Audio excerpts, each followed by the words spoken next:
Kawat gigi bisa membantu Anda untuk mengatasi masalah gigi dan mulut, terutama gigi berantakan atau maloklusi. Maloklusi terjadi akibat susunan tulang rahang dan gigi tidak sejajar.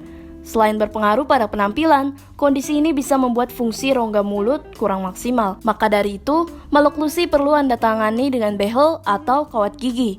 Kali ini dokter gigi Dr. Anggia akan menjelaskan fakta yang perlu diketahui sebelum melakukan pemasangan kawat gigi. Apa itu behel atau kawat gigi dan apa saja jenisnya? Oke teman-teman, jadi behel itu sendiri adalah kita mengaplikasikan alat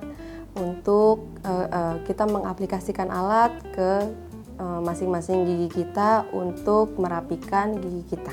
Untuk jenisnya, kawat gigi atau behel ini bermacam-macam.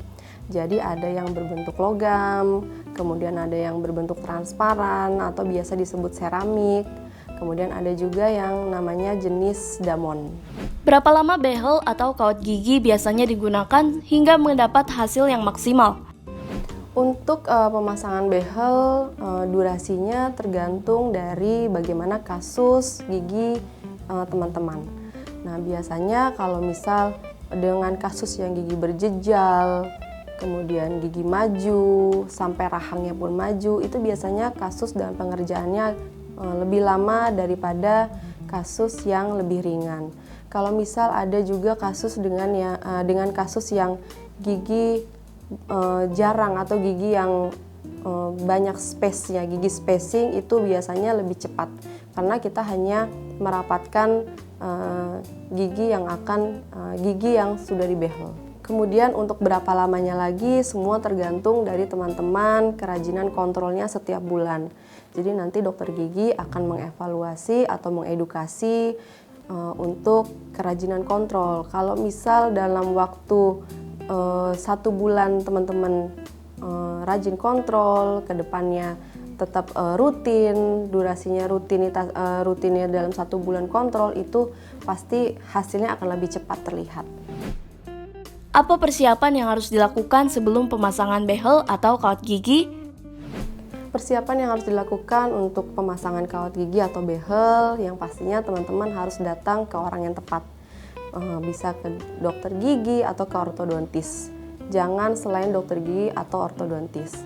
Nah, setelah teman-teman datang ke dokter gigi atau ke ortodontis, nanti teman-teman akan dilakukan pengecekan secara langsung atau dilakukan pemeriksaan fisik. Nah, nanti setelah dicek, nanti teman-teman biasanya giginya akan dicetak. Nah, nanti dari model gigi itu, dokter gigi atau ortodontis baru dapat menentukan bagaimana perawatan yang baik sampai mendapatkan hasil yang bagus dari gigi teman-teman. Bagaimana proses pemasangan behel atau kawat gigi? Untuk pemasangannya sendiri, nanti saat teman-teman datang ke dokter gigi atau ke ortodontis, nanti dokter gigi atau ortodontis akan mengedukasi bagaimana pemasangan dari kawat gigi sendiri. Biasanya durasinya kurang lebih pemasangannya itu dalam waktu 1 jam. Adakah resiko dari pemasangan behel atau kawat gigi? Untuk resiko dari pemasangan behel sendiri terhitung minim ya. Kalau misal teman-teman datang atau dilakukan oleh orang yang tepat, yaitu dalam hal ini adalah dokter gigi atau ortodontis. Karena jika dilakukan oleh dokter gigi atau ortodontis, otomatis kita akan diberikan edukasi bagaimana cara perawatan dari kawat gigi itu sendiri, kemudian cara pembersihannya kemudian cara pembersihannya jika akan melakukan sikat giginya pun harus dengan menggunakan sikat gigi khusus untuk kawat gigi, kemudian perawatan rutin, kontrol setiap 1 bulan sekali, kemudian makanan yang baiknya jangan yang terlalu keras atau menggigit di bagian depan, itu sudah tidak dianjurkan lagi.